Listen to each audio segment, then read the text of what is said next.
So I remember after our very wildly successful military operation in Venezuela, the President of the United States was talking with me and Marco and some of the other senior members of the cabinet. And he was talking just about how important it was that we ensured that the global economy had access to oil and gas many years in the future. And that, of course, is one of the reasons why we're interested in Venezuela, is because it has such a critical importance in this all-important resource called oil. And as much as we talk about the modern economy, the digital economy, the high-tech economy, the president said something that was very, very important and I think should inform a lot of how we think about future growth, which is that as much as data centers and technology and all of these incredible things that we're all working on matter, fundamentally, you still have an economy that runs on real things. And there is no realer thing than oil.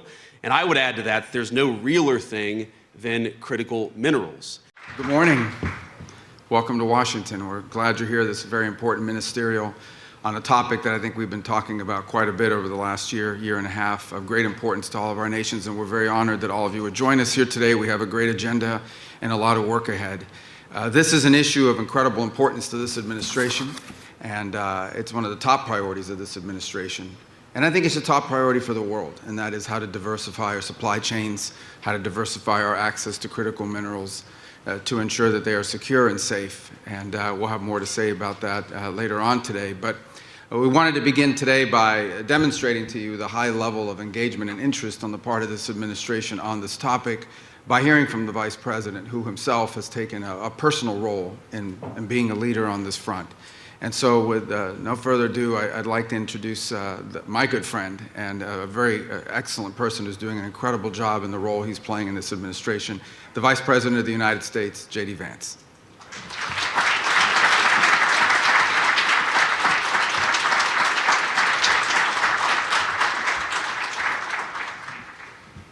Thank you. Well, good morning, everybody, and thank you all for being here. We're honored by the presence of so many world leaders, and it speaks to the importance of what Secretary Rubio and the team are working on to fix this critical minerals issue. And I just wanted to let you know that we're honored by your presence and certainly grateful for you coming to Washington for this very important conversation. I know there are a lot of very important discussions to be had over the rest of the day, and so I want to be relatively brief. First, let me say thanks to our incredible Secretary of State for putting this group together. Marco's doing an incredible job. And when he asked me to come and speak today, I said, man, this is your building. Why don't you come and give a speech? And he said, well, because I've got 5 jobs and you've only got 1. And so I figured I might as well do Marco a solid, since he's also the archivist and the official White House florist and has a number of other jobs in addition to Secretary of State. So I'd kick us off, and then he's going to take the reins from here. But let me just say a few things about what we're doing and why this matters. So I remember after our very wildly successful military operation in Venezuela, the President of the United States was talking with me and Marco and some of the other senior members of the cabinet. And he was talking just about how important it was that we ensured that the global economy had access to oil and gas many years in the future. And that, of course, is one of the reasons why we're interested in Venezuela, is because it has such a critical importance in this all-important resource called oil. And as much as we talk about the modern economy, the digital economy, the high-tech economy, the president said something that was very, very important and I think should inform a lot of how we think about future growth, which is that as much as data centers and technology and all of these incredible things that we're all working on matter, fundamentally, you still have an economy that runs on real things. And there is no realer thing than oil. And I would add to that, there's no realer thing than critical minerals. And I think a lot of us have learned the hard way, in some ways, over the last year, how much our economies depend on these critical minerals. So every man and woman, I believe, in this room understands what we're confronting together today. And I say together, and that is very much something that is at the heart of Secretary Rubio's initiative, and as he said, at the heart of what we're trying to do all across the administration, is recognize that this is something where our alliances and our friendships can really help one another. We're all on the same team. We're all rowing in the same direction. I believe that in this room, we have close to 2/3 of the world's GDP represented, and so we have the capacity to make ourselves more independent, more self-reliant, and that's what we should be doing. Now, we know that today, The international market for critical minerals is failing. It's failing to create domestic markets or dignified jobs for our labor forces, and it's failing to keep our nation safe. Supply chains remain brittle and exceptionally concentrated. Asset and commodity prices are persistently depressed, driven downward by forces beyond any individual country's control. Now, how many times cumulatively have one of us or many of us in this room heard some variation of the story that I'm about to tell? A lithium mine, a gallium recovery center, you name it, is announced, sometimes with years in planning and financing nearly in place. Then overnight, foreign supply floods the market, the prices collapse, and investors pull out. The project stalls, and eventually the project dies on the vine. We've all seen it firsthand in all of our countries. And the result is a global market where consistent investment is nearly impossible, and it will stay that way so long as prices are erratic and unpredictable. And that's one of the things that we want to work on with this initiative. Let's make the prices more predictable and less erratic so that we can support the domestic supply chains and the investment that makes those supply chains possible. Now, across Europe, North America, there are dozens of mining and processing initiatives that have been suspended or completely abandoned because sustained price weakness makes financing impossible. Time after time, advanced economies with deep capital markets are finding that projects cannot clear costs. The same story plays out elsewhere around the world. In resource-rich developing economies, only a tiny fraction of global mining investment, including from nations, many of them in this room, is reaching the point of actual projects. We plan, we think about it, we even invest a little bit of money, we do the regulatory work, but so many of them die on the vine. Now, everyone knows that these deposits exist. We've mapped a whole lot of them, and we know they're ready to be mined and processed. But capital can't reach them so long as investors lack confidence that those markets are going to remain stable for long enough to justify the long-term commitment. That is the problem that we confront. And even here in the United States, even with all the incredible things that President Trump and the entire administration has done to eliminate permits, to open up the regulatory environment, we have private financing that we've secured, but even in some cases, even in the United States, some of these projects are struggling to attract investors. We see telltale signs of a market distorted beyond recognition, one that punishes strategic investment, one that punishes diversification, and one that punishes long-term planning. This is crazy. We should have the kind of global markets, the kind of domestic markets that reward long-term planning, that reward strategic thinking, and that's exactly what we're trying to do. Now, I think every single one of us represented in this room has become dependent on arrangements we did not choose, and right now, arrangements that we cannot control. We all face the same vulnerability: access to the things that protect our people and sustain our way of life. Everything from missile defense systems to energy infrastructure to advanced manufacturing to emerging technologies, the fundamental supply chains that support these industries sometimes can vanish in the blink of an eye without any control or influence from many of the countries in this room. And we in the Trump administration believe it is the business of the government, of the people's government elected just over a year ago, to confront such problems, and that we want to confront them together. And I think that you're all here, at least I hope you're all here, because you all feel the exact same way. Now, our administration came into office last January, barely a year ago, with a clear mandate to reindustrialize the United States of America and return American workers to the center of our economic policy. And that is what we are doing. And I want to tell you just a little story about one of the very first meetings I had with our Secretary of Commerce and the Secretary of the Treasury, two great people, two great business leaders. And I remember saying, look, we have our views of the Biden administration. We're not particularly fans, as you may have guessed. But setting that to the side, surely the Biden administration put together a list of the critical industries, the critical technologies, the critical manufacturing facilities that are supported by these rare earth minerals, these critical minerals. We may think it's bad work, we may think the people who put it together weren't particularly wise, but surely that gives us some foundation to build on. And I was shocked when our Secretary of the Commerce and Secretary of the Treasury came back to me and said, actually, we have never done this. For the last 4 years, the Biden administration never sat down and tried to understand what are the critical deficiencies in world supply chains. That's crazy. It's insane that we ever got to this point. But in just 1 year, the President of the United States has struck dozens of deals to fix that problem. Domestic and foreign producers are both included in this, and we're trying to ensure durable, end-to-end supply chains for our country, but also for many of our friends. We've mobilized public financing tools at an unprecedented scale, providing up to $100 billion in lending authority for critical minerals to the Office of Strategic Capital. Marco's now a venture capitalist too. He's got many jobs. We've overturned old orthodoxies and taken direct stakes in high-value mining and processing companies. The United States had not built a primary smelter in this country since 1980, before I was born, 4 years before I was born. In the last month alone, we have announced 2, one of which is already fully funded.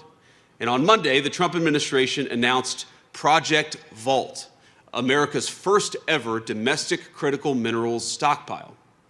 With these moves, we intend to build an ironclad network of new industrial supply chains to span the entire nation.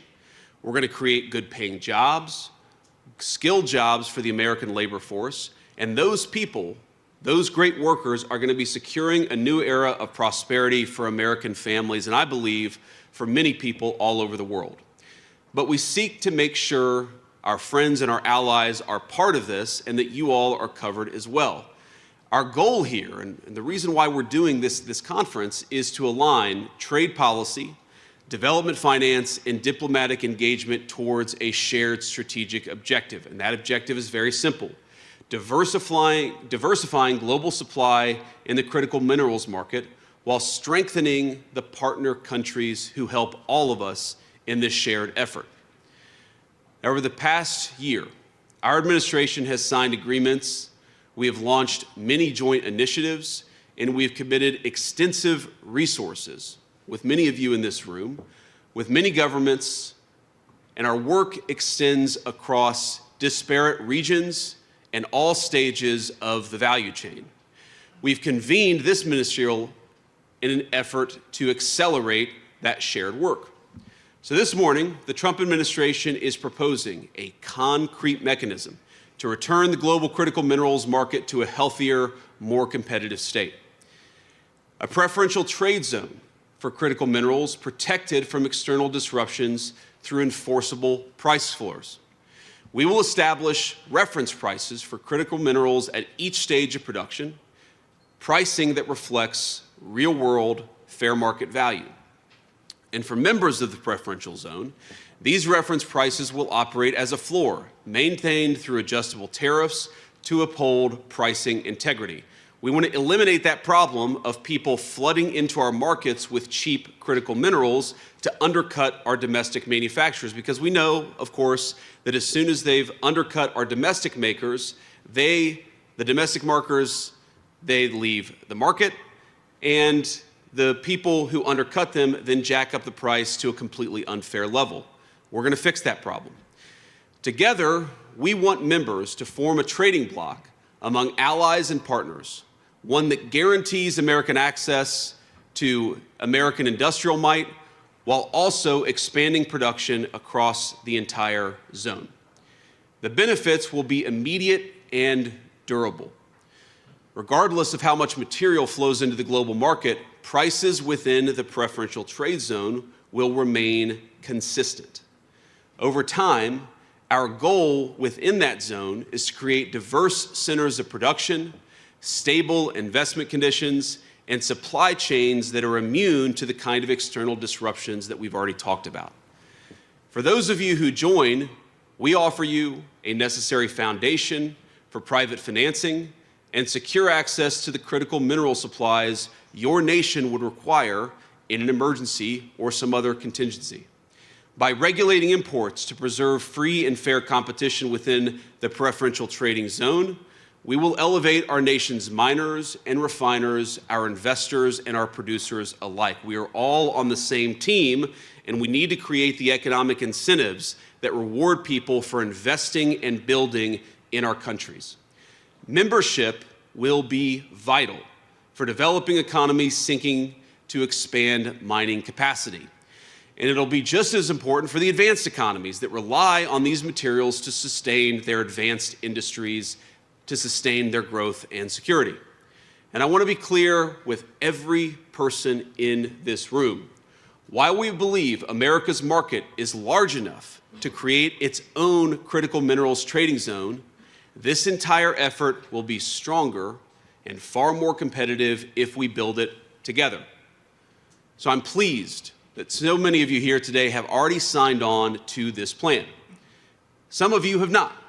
And for those not yet there, we hope that today's discussions will encourage you to finalize those agreements as quickly as possible. Now, I know you're going to be hearing from a lot of others in our administration, including our great Secretary of Rubio, I think really the greatest Secretary of State the United States has ever had, and other senior administrators in our team. And I know that Ambassador Greer, our great trade representative, will present further specifics about what he'll be negotiating, what we're calling the Agreement on Trade and Critical Minerals. Knowing Jameson, I know it will be a very productive session, and I know it will be a very detailed session. As all of you who know Jameson well, he is a guy who gets into the details because he knows that that's where the substance of an agreement can really be made. So I want to close, but before I do, let me just reiterate. We here, I think all of us, are friends. We've all spent many years describing this problem. Before I was ever in politics, I would hear politicians and global leaders talk about this problem. For too many of those years, we talked about it, but we refused to actually solve it. The framework before us is a change.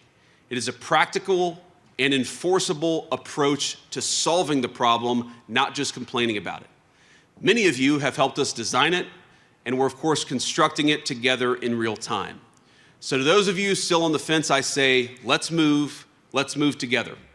Before you is a chance to lead, to secure your nation's ability to build, to produce, to defend itself. What is before all of us is an opportunity at self-reliance, that we never have to rely on anybody else except for each other for the critical minerals necessary to sustain our industries and to sustain growth. So I propose that we come together and we shape a market worthy of the great men and women of our countries who depend on that market. Again, I want to thank you all for being here. I'm honored by your presence. The President sends his very best regards, and I look forward to everything that we're going to accomplish together. God bless you all and have fun today.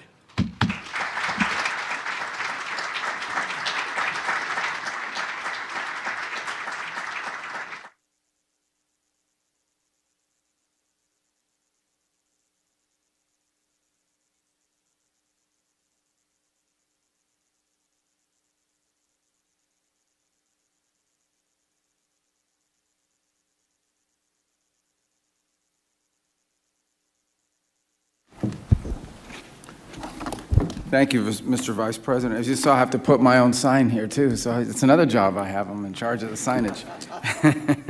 No, thank you all for joining us. I can tell you how honored we truly are that all of you would make the trip to be a part of this on such an important topic. And I want to thank the Vice President for coming this morning. I thought it was important you hear from him because it's a priority for this administration at the highest order, as it is, I know, a priority for many of our partners. And our hope is to use both this forum and our position here today to serve as a convener on what really is an international problem, an international situation or an international issue that needs multilateral international solutions. I don't need to explain to anybody here that critical minerals are vital to the devices that we use every single day.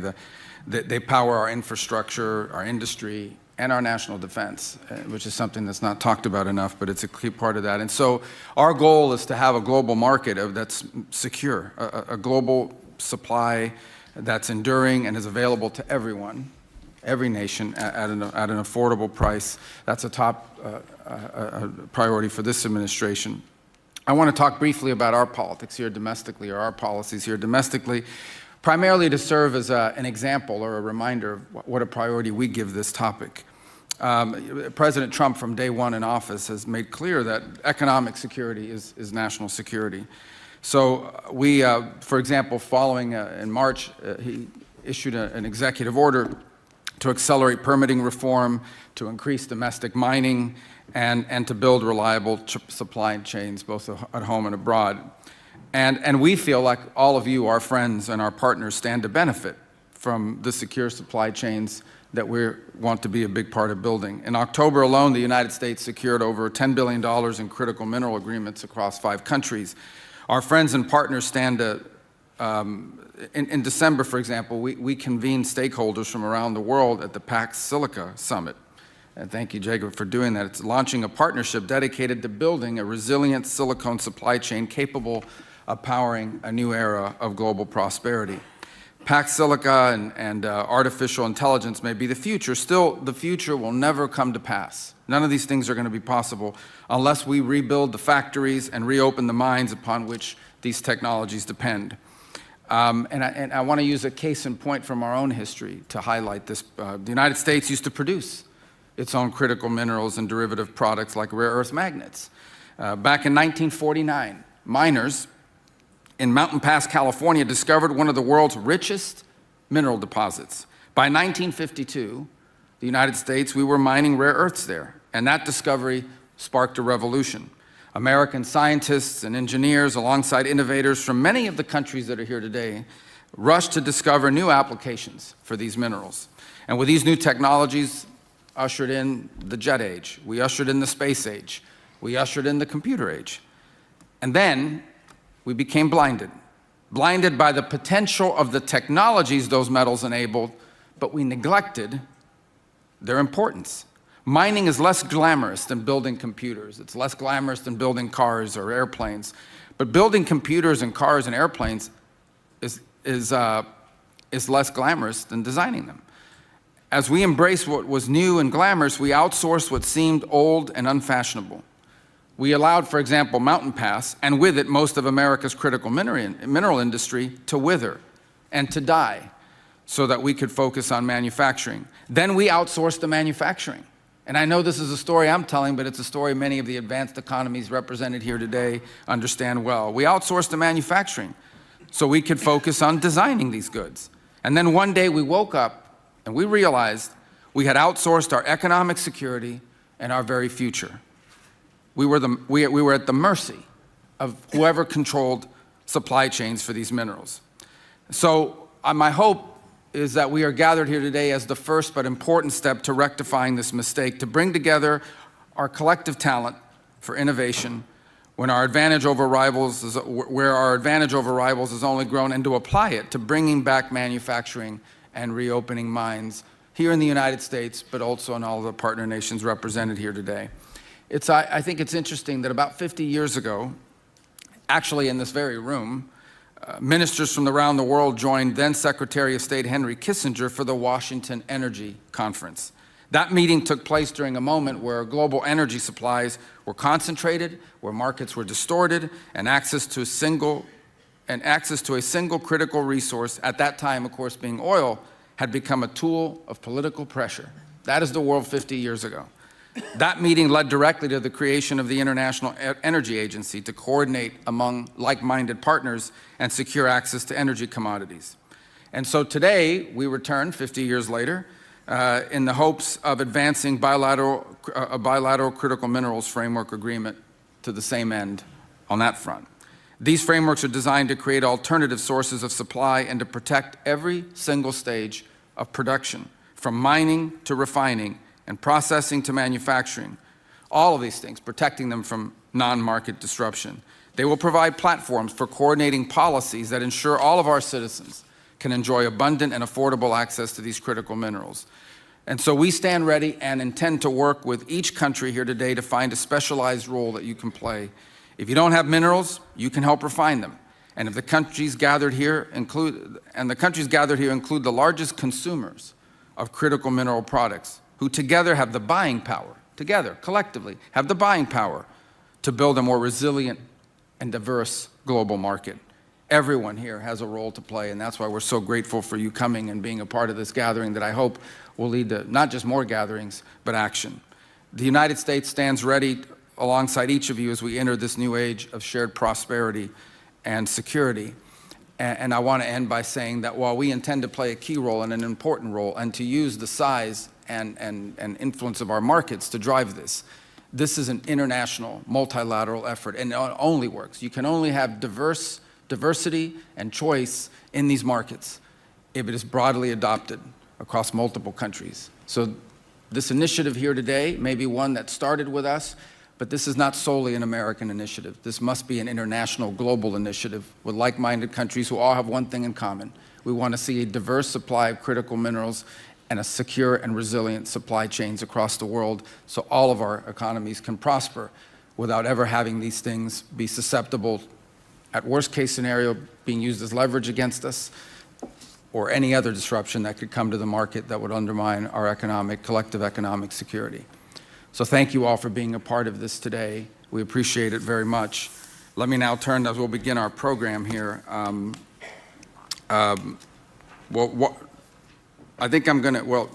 Minister Hori, I think you're going to start off. So thank you very much for being here today. Thank you all for being a part.